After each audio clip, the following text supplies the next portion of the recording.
Shalom, shalom. Alors tout d'abord, j'aimerais rendre gloire hommage à Yahweh Bahashem, Yahusha Bahashem, HaKodash, Yahweh, qui est le nom du Père, Bahashem, qui veut dire au nom Yahusha, qui est le Fils, Bahashem, HaKodash, qui est le Saint-Esprit.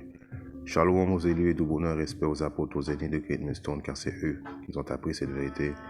Ici, frère Amoise de Montréal, et à vous seulement, je dis Shalom. Alors j'aimerais faire une brève leçon, mais quand même droit au but, right? Comme présentement au Canada, il neige, right? Et aujourd'hui, c'est la journée du camp. Comme à chaque samedi, on se lève, on se prépare, right? On va aller au camp. On donne notre corps comme un sacrifice vivant pour démontrer à Yahweh Shimi Hashai, right? Notre foi, right? Mais quand même, nous, il y a quand même du monde alentour de nous qui nous voit, qui voit nos œuvres, right? Que ce soit des membres de notre famille ou bien des amis de longue distance, right? Qui disent, oh, je connais ce prophète-là, right? J'ai écouté sa parole, prie pour moi, right? Afin que je sois délivré, right? C'est pour ça que je vais commencer à 1 Timothée 4 et 6. Prête attention à toi-même et à la doctrine, continue en elle, right? Ça, il parle des prophètes de continuer à la doctrine et de croire en la doctrine, right? Car en faisant cela, tu sauveras à la fois toi-même et ceux qui t'écoutent, right? Il y a des gens qui vont voir ce précepte-là, ils vont dire, ben j'ai écouté le prophète, j'ai pas besoin de faire quoi que ce soit, le prophète va prier pour moi. Non, et t'écoutes, ça veut dire il faut que ça amène de l'action. Écouter qui veut dire t'écoutes, right? Mais tu mets l'action en même temps, right? C'est pas juste écouter, right? Je veux dire comme les chrétiens, je crois, je fais pas d'action, je vais vivre une vie do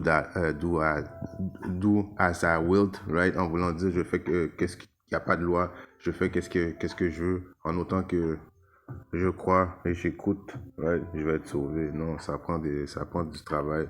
Écouter, ça veut dire mettre de l'action, tes œuvres, right? Parce qu'en Philippiens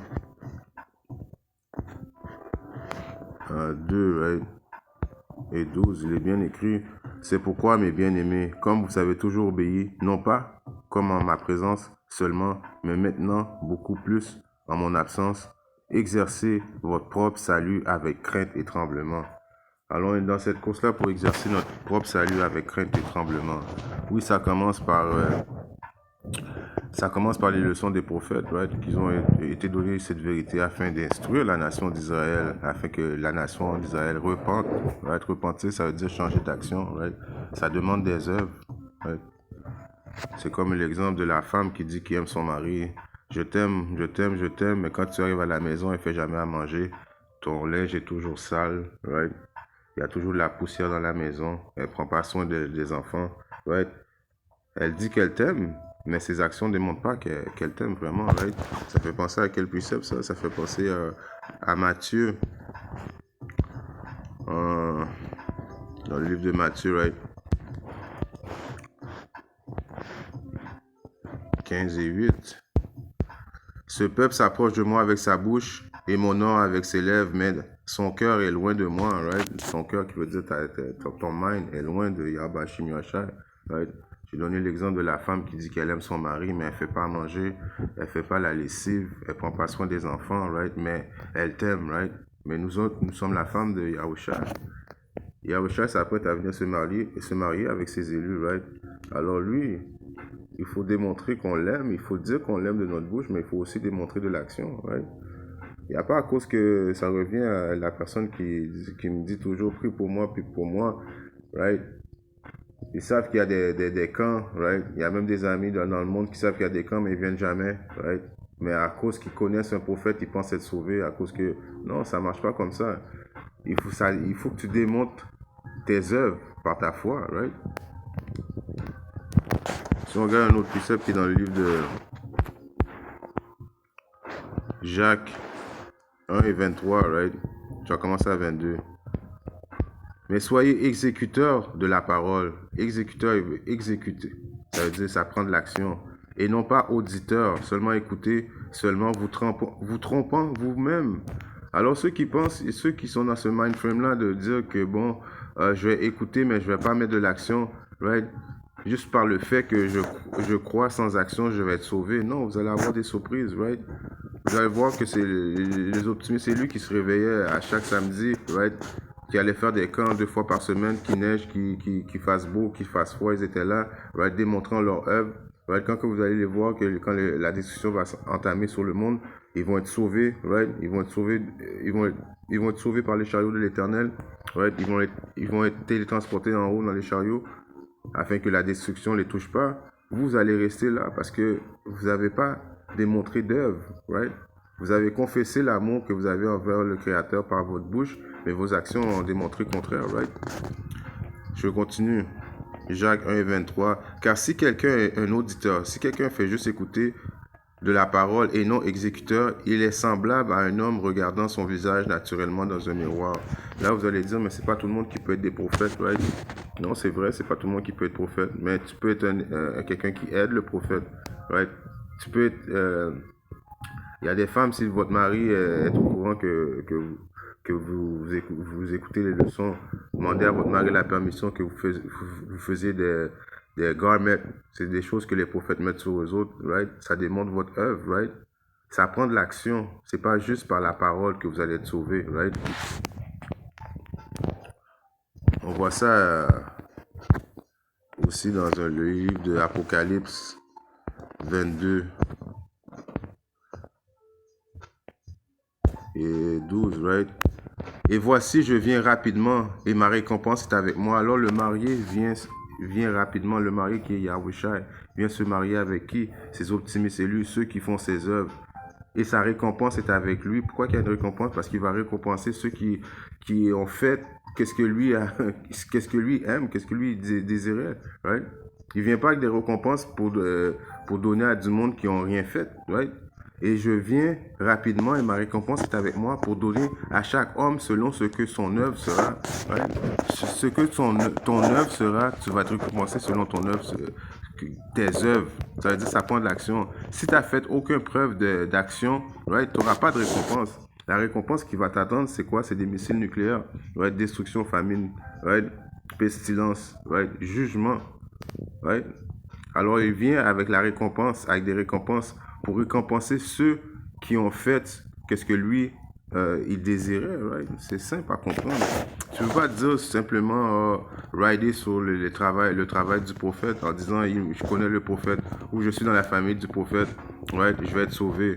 Est-ce que Yahweh Shimashai peut avoir grâce sur des membres de la famille d'un prophète? Oui, Yahweh Shimashai peut avoir grâce à qui il veut, comme qu'il a déjà spécifié, et puis je vais avoir grâce à qui que je veux. Mais tu peux pas te fier sur ça, right? Il faut que tu démontres quand même de l'action, right? Si on regarde dans le livre de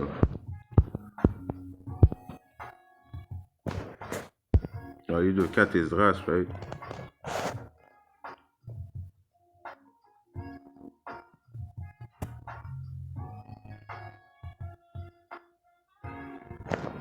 Dans le livre de 4 Esdras 9 et 7, il est écrit: tout homme qui aura été sauvé de la destruction, right? Parce qu'il faut, comme encore une fois, les élus doivent pas être sur la terre quand Yahweh vient amener la destruction, right? Une destruction nucléaire, des millions de missiles nucléaires qui vont atterrir sur les États-Unis, sur Israël. Il va y avoir des missiles qui vont atterrir un peu partout dans le monde. Il y a les chariots qui vont amener la destruction, right? Donc les optimistes élus doivent ne pas être sur la terre pendant cette période. C'est pour ça que Yahweh Shimashai dit, au son de la dernière trompe, il va envoyer ses anges dans les 4 coins du monde afin de rassembler ses élus, afin que ces élus soient quoi?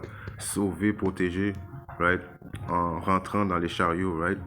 Tout homme qui aura été sauvé et qui aura pu s'échapper par ses œuvres, right? Ça démontre de l'action, right?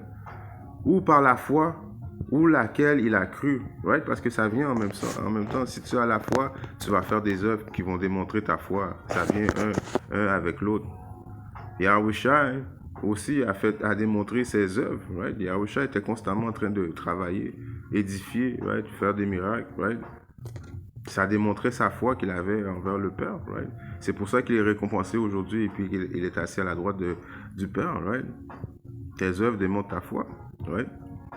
On voit ça aussi dans le livre de...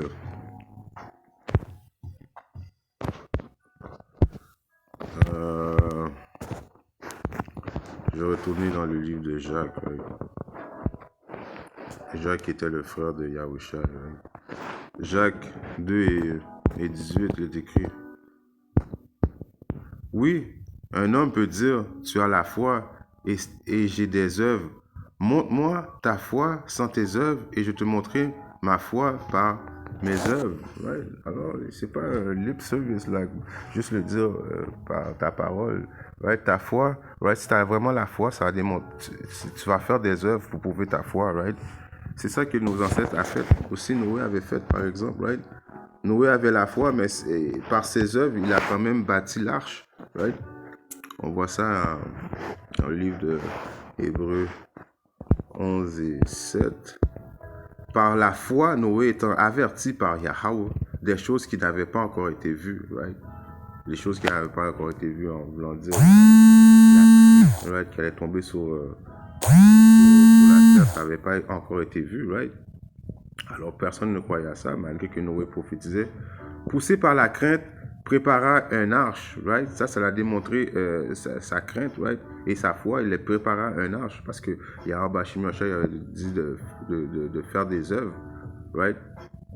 Et son œuvre était de préparer un arche pour le salut de sa maison, par laquelle il condamna le monde et devint héritier de la droiture qui est par la foi, right? Alors, même ceux, right, par la crainte pour sauver, il était poussé par la crainte, préparant une arche pour le salut de sa maison, right? Oui, il a pu sauver quelques membres de sa famille par Noé parce qu'il a démontré son œuvre, right? Comme qu'il y a des prophètes qui vont pouvoir sauver peut-être certains membres de leur famille, mais c'est des membres de la famille qui croyaient, right? Les fils de Noé croyaient, right? Alors qu'est-ce que Noé faisait? Ils aidaient Noé. Il y en a sûrement qui ont aidé Noé à bâtir l'arche des fois, right? Ils ont démontré leur œuvre.